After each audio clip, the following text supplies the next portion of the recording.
जीना है तो हंस के जियो, जीवन में एक पल भी रोना ना।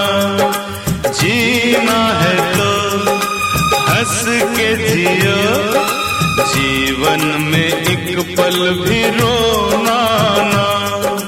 हंसना ही तो है जिंदगी, रो रो के जीवन ये खोना ना।